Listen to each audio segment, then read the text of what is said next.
باللہ من الشیطان اللعین الرجیم بسم اللہ الرحمن الرحیم الحمدللہ الذی لا یبلغ مدحته القائلون ولا يحصي نعمه العد ولا يعدي حقه المجتهدون الذي لا يدركه بعد الحمم ولا يناله غوص الفتن الذي ليس لصفته حد محدود ولا نعت موجود ولا وقت معدود ولا عجل ممدود فطر الخلائق بقدرته ونشر الرياح برحمته وعدد صخور ميدان عرضه اول الدين معرفته وكمال معرفته التصديق به وكمال التصديق به التوحيد وكمال التوحيد هو إخلاص له نبي الصفة عن كل شهادة صفة أنه غير الموصوف أنه غير الصفة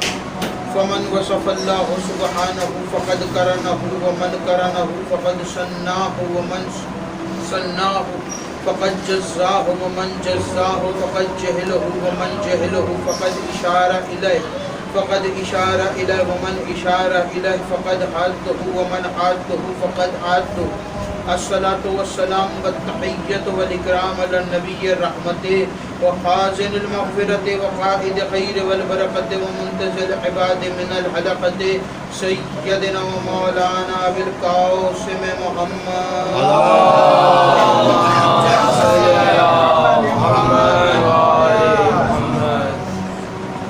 وآله الطيبين الطاهرين المعصومين المنتخبين المنتجبين ولعن الله على أعدائهم أجمعين أما بعد فقد قال الله تبارك وتعالى في كتابه المجيد وفرقانه الحميد وقوله الحق بسم الله الرحمن الرحيم إن الذين يؤذون الله ورسوله ولعنهم في الدنيا والآخرة وأعد لهم عذابا مهينا الصلوات بلند آواز اللهم صل على محمد وآل محمد اس سے بھی بہتر بلند آواز سے پڑھیں اللهم صل على محمد وآل محمد دعا ہے پروردگار عالم سے کہ بانیان کا یہ تمام خرچ اخراجات کوشش کاوش کو اپنی بارگاہ میں قبول و منظور فرمائے آپ حضرات کا اس فرش پہ چلا آیا میرا عظیم خالق اللہ کی بارگاہ میں قبول فرمائے آپ کو اس فرش پہ آنے کا بہترین اجر عطا فرمائے کوئی غم نہ دے سوائے غم حسین کے لاکھوں دعاؤں کی ایک دعا میرے اللہ قبر کی پہلی رات ہو زیارت امیر نصیب فرما قیامت کا دن ہو شفاعت شبیر نصیب فرما محشر کے روز ایک ہاتھ میں قرآن ایک ہاتھ میں دامن اہل بیت نصیب فرما ہمارے آخری والد کو ضرور جلد سے جلد فرما ہمیں ایمان کے انوار و انصار میں شامل فرما اور ہر عزادار کو مرنے سے پہلے لازمی ایک مرتبہ تمام زیارات مقدسہ کی زیارت نصیب فرما تمام دعاؤں کو قبولیت تک پہنچائیں سہارا درود کریں دفعہ مل کے سارے بلند آواز سے صلوات اللهم صل على محمد وآل محمد اجازت ہے گفتگو شروع بسم اللہ حمد ہے اس اللہ کی کہ جس نے منکروں کو دیکھا تو فنار کر دیا ہم جیسوں کو دیکھا تو آزادار کر دیا سامعین گرامی قدر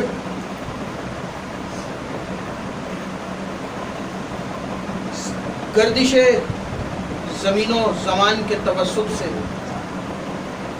سن 1445 ہجری کے عشرہ اولا میں ہم نے قدم رکھ دیا ہے عشق کائنات سے بھی بڑا قافلہ لے کر اس منزل کی طرف رواں دواں ہے جسے کائنات روضۃ الحسین کہتے ہیں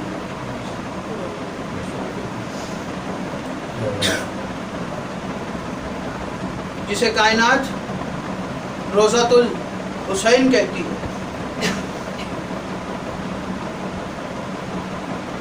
اور ایسے ہی تو نہیں کہ یہ چاند دیکھنے کے بعد اس کائنات میں اس دنیا کے گوشے گوشے میں رہنے والے جو سیدہ کی دعا سے خلق ہوئے ہیں ایسے ہی تو نہیں اس چاند کو دیکھنے کے بعد ان کی آنکھوں نے آنسوؤں کا وضو کر لیا.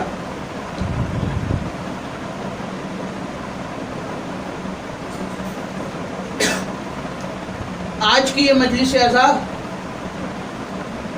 بے شک تمہیدی مجلس عزا ہے، لیکن اس مجلس کا آغاز اس جملے سے کرنا چاہ رہا ہوں کہ کربلا کے تپتے ہوئے صحرا پر جو سجدہ کر کے آدم سے لے کر عیسیٰ تک ہر نبی کو اپنا مقروض بنا لے، اسے سیدہ کی لغت میں حسین کہتے ہیں.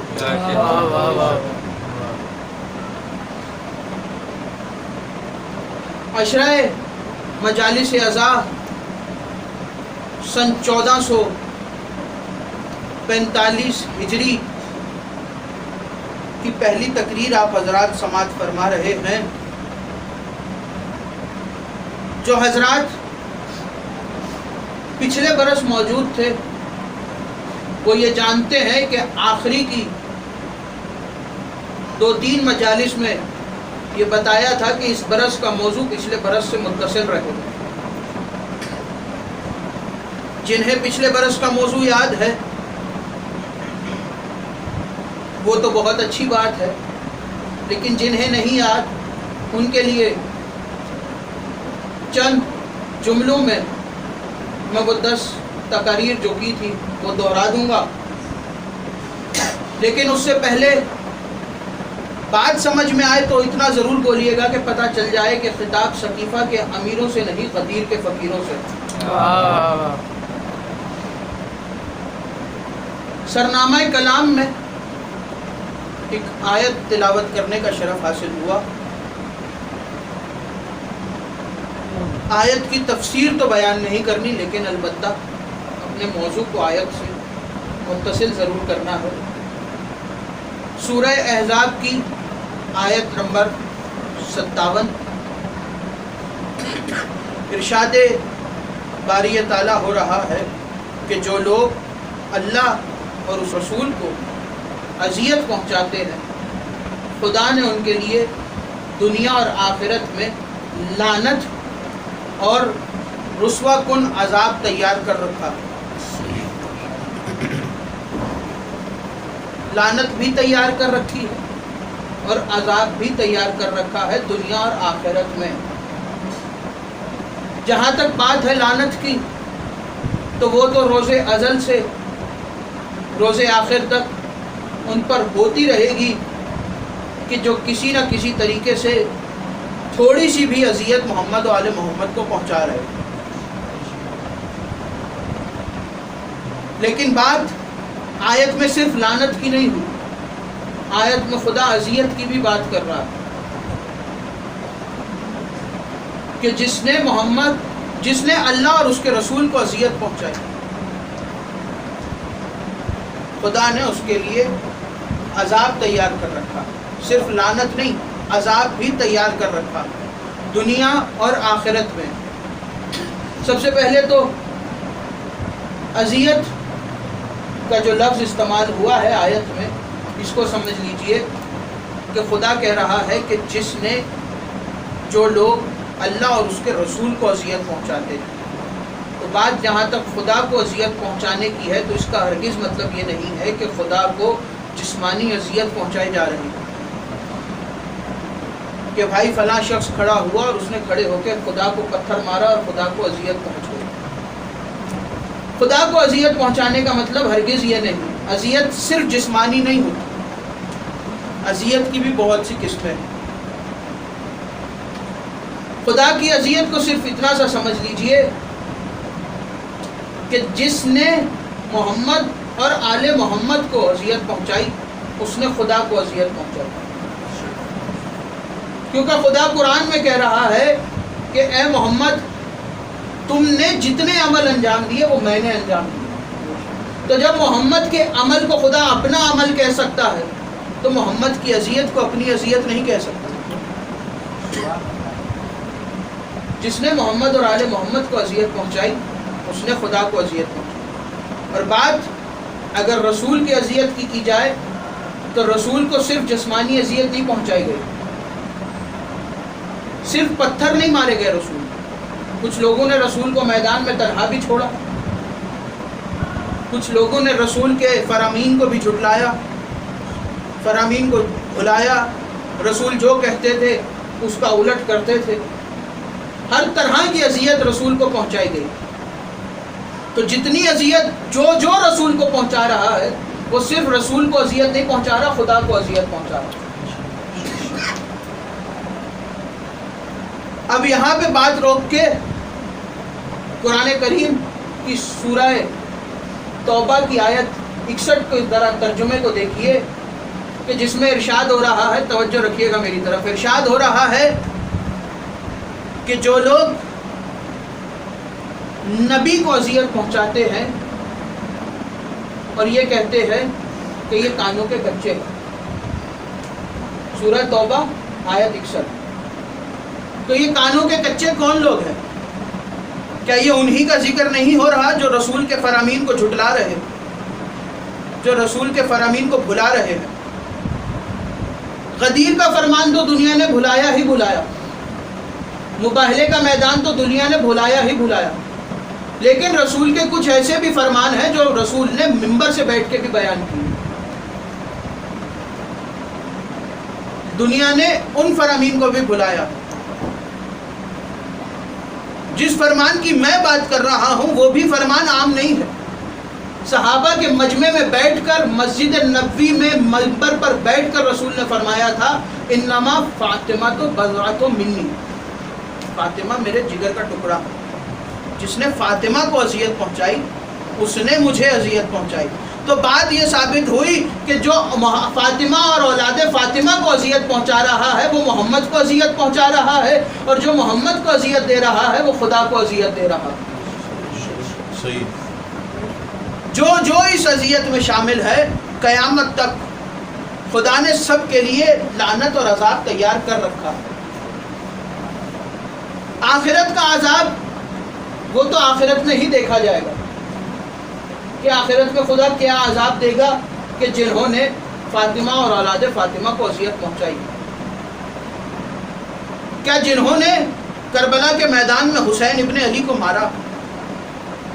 ایک مقام تک لے کے جانا چاہ رہا ہوں، میں جانتا ہوں آج کی مجلس تمہیدی مجلس ہے اور بالکل ہی خشک مجلس ہوگی، لیکن ایک مقام تک لے کے جانا چاہ رہا ہوں، توجہ ضرور رکھیے گا۔ کربلا کے میدان میں جنہوں نے حسین ابن علی کو مارا انہوں نے فاطمہ کو اذیت پہنچائی،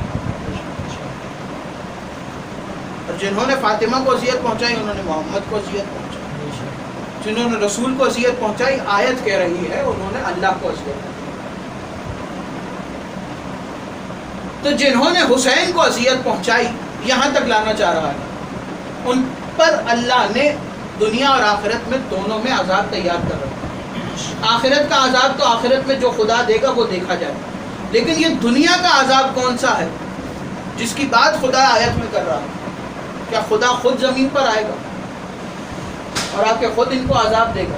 یا تو خدا خود زمین پر آئے اور آ کے ان کو مارے، یا پھر جس طرح پرانی قوموں کے ساتھ خدا نے کیا، کسی کے اوپر آگ کا عذاب نازل کیا، کسی کے اوپر پتھر کا عذاب نازل کیا، کسی کو کسی طریقے کا عذاب دیا، جس طریقے کے بھی پرانے دور میں عذاب دیے خدا نے، یا تو اس طریقے کا عذاب نازل کرے۔ نہ ویسا عذاب نازل ہو رہا، نہ خدا خود زمین پر آ رہا، تو پھر یہ قاتلان حسین کے عذاب کی کیسی بات ہو رہی؟ یہ کون ہے جو قاتلان حسین کے اوپر عذاب بن کر نازل ہوا؟ تو مجھے ایک ہی شخصیت پوری تاریخ میں ملی کہ جس کے بارے میں امیر المومنین نے اپنی گود میں جس کو بٹھا کے کہا تھا کہ اے مختار، تم محمد اور آل محمد کے 3,83,000 دشمنوں کو قتل کرو گے۔ خدا نے، مختار نے صرف قاتلان حسین کو مارا نہیں ہے، صرف قاتلان حسین سے انتقام نہیں لیا، بلکہ مختار اللہ کے عذاب کا نام ہے جو قاتلان حسین پر بن کر نازل ہوا۔ عشرے کا عنوان قیام و انتقام امیر مختار ثقفی علیہ السلام، جس پر آگے انشاءاللہ مزید گفتگو ہوگی۔ امیر مختار کو گود میں بٹھا کر سر کا بوسہ لے کر امیر المومنین نے فرمایا کہ اے مختار، تم قاتلان حسین میں سے 3,83,000 دشمنوں کو قتل کرو۔ پھر دنیا نے دیکھا کہ مختار نے کیسے بدلہ لیا ہے۔ مختار اس عذاب کا نام ہے جس عذاب کی بات سورہ احزاب کی آیت نمبر 57 میں ہو رہی ہے۔ آج چاند رات ہو گئی، کل پہلی محرم ہے، فرش عزا بچھ گیا، گھروں میں زہرا آ گئی، عزا خانے سج گئے۔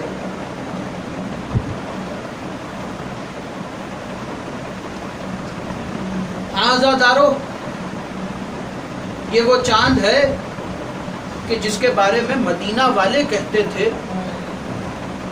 کہ ہم محرم کا چاند آسمان پر نہیں دیکھتے تھے، بلکہ جب بھی محرم کا چاند آسمان پر طلوع ہوتا اور جعفر صادق کے گھر سے رونے کی آہو بکا بلند ہوتی تو ہم سمجھ جاتے کہ محرم کا مہینے کا چاند شروع ہو گیا۔ یہ چاند جیسے ہی آسمان پر طلوع ہوتا تو امام کے گھر سے رونے کی آواز بلند ہو جاتی۔ 2 مہینے 8 دن یہ فرش عزا بچھا رہے، گھر گھر عزاداری ہوگی، پوری دنیا میں عزادار حسین ابن علی کا استقبال کر رہے، زہرا کا استقبال کر رہے، جی بھر کے گریہ کرنا، جی بھر کے پرسہ دینا،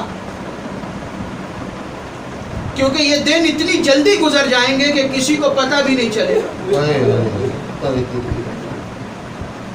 جب یہ دن گزریں گے تو پھر ہم سوچیں گے کہ محرم کا مہینہ گزر گیا، پتہ بھی نہیں چلا۔ ابھی تو ہم نے یہ کام کرنا تھا، حسین کی عزاداری، ابھی تو ہم نے ایسے حسین کا غم منانا تھا، ابھی تو ہم نے ایسے کام کرنا تھا، ابھی تو ہم نے ماتم کرنا تھا، ابھی تو ہم نے گریہ کرنا تھا۔ جتنا جی چاہے اتنا پرسہ لینا، شرمانا نہیں عزاداروں رونے میں۔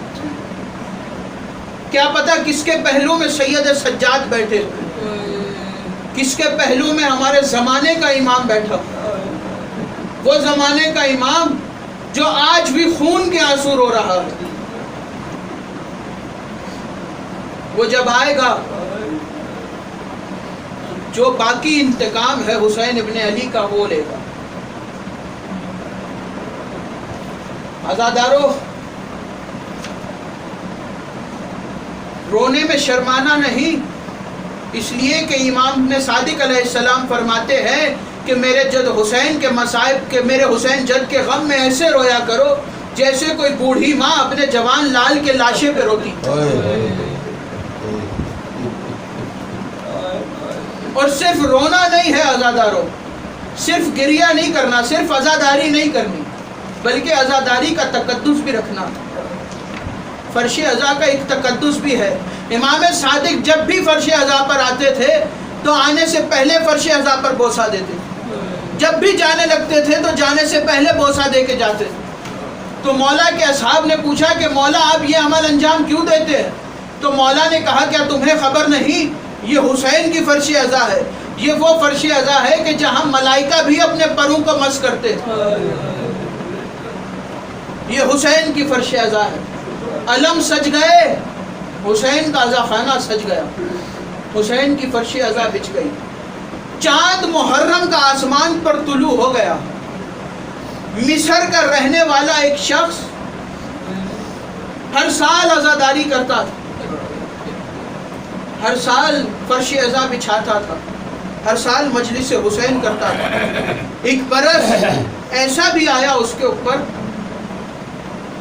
کہ فرش عزا بچھانے کے لیے پاس ایک پیسہ بھی نہ تھا، اور محرم قریب، پریشانی بڑھتی رہی، محرم قریب آتا رہا۔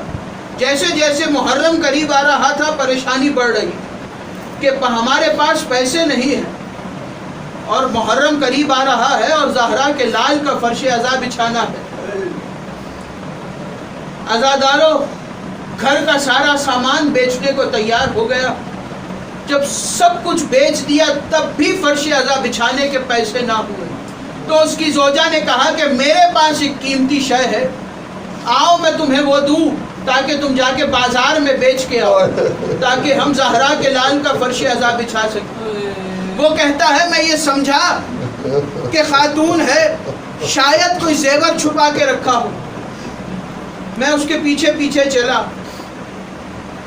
چلتے چلتے وہ مجھے ہمارے بیٹوں کے کمرے میں لے کے آ گئی. میرے دونوں بیٹوں کے سامنے لا کے اس نے مجھے کھڑا کیا اور مجھ سے کہنے لگی کہ ان دونوں سے زیادہ قیمتی میرے پاس کچھ نہیں ہے. وہ کہتا ہے میں نے اپنی زوجہ سے کہا کہ میں تیرا مطلب سمجھا نہیں. رو کے کہنے لگی کہ میرے پاس نہ تو زیور ہے نہ کوئی اور قیمتی سامان ہے, لیکن میرے پاس میرے یہ 2 لال ضرور ہیں. ان دونوں کو لے کے جا اور غلاموں کے بازار میں بیچ دے. ان کی جو قیمت ملے گی اس سے ہم حسین کی فرش عزا اپنے گھر میں بچھائیں گے. دونوں میاں بیوی ٹوٹے ہوئے دل سے راضی ہو گئے اپنے بیٹوں کو غلاموں کے بازار میں بیچنے کے لیے. چلا باپ دل پہ پتھر رکھ کے غلاموں کے بازار میں پہنچا. آواز لگا رہا ہے کوئی ہے جو غلاموں کو خریدے, کوئی ہے جو غلاموں کو خریدے.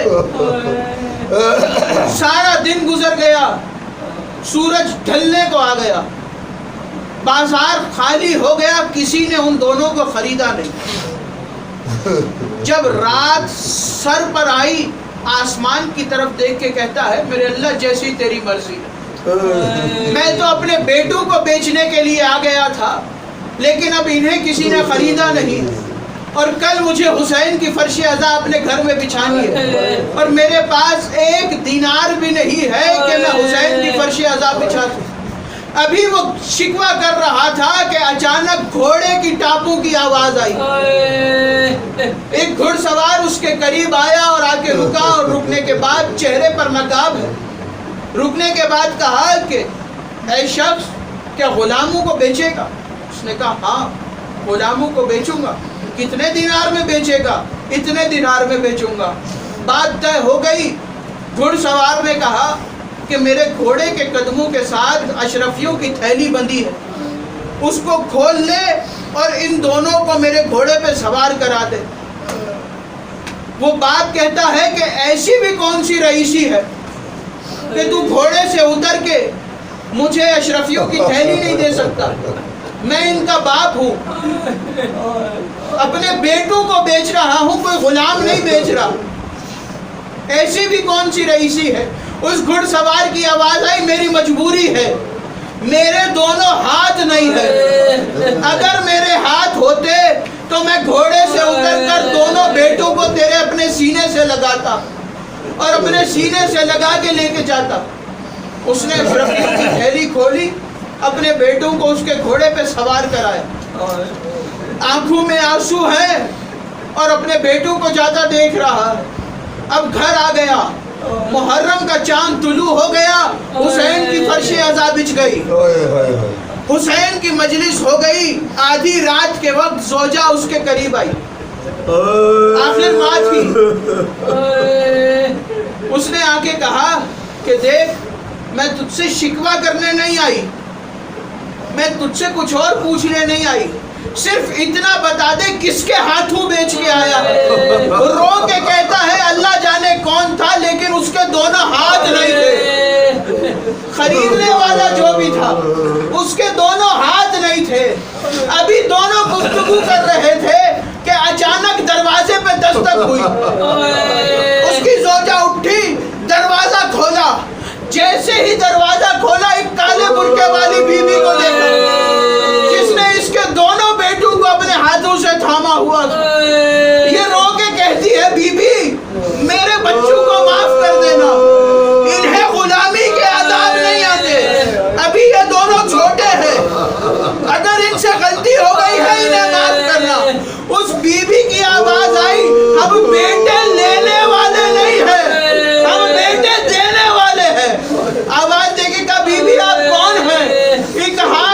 پسلیوں میں رکھے گا مجھے پہچان. ابھی جس کی فرش عزا بچھائی تھی میں اس حسین کی ماں فاطمہ زہرا کا بی بی. وہ بازار میں میرے شہزادوں کو خریدنے والا کون تھا؟ کا میرا لال عباس.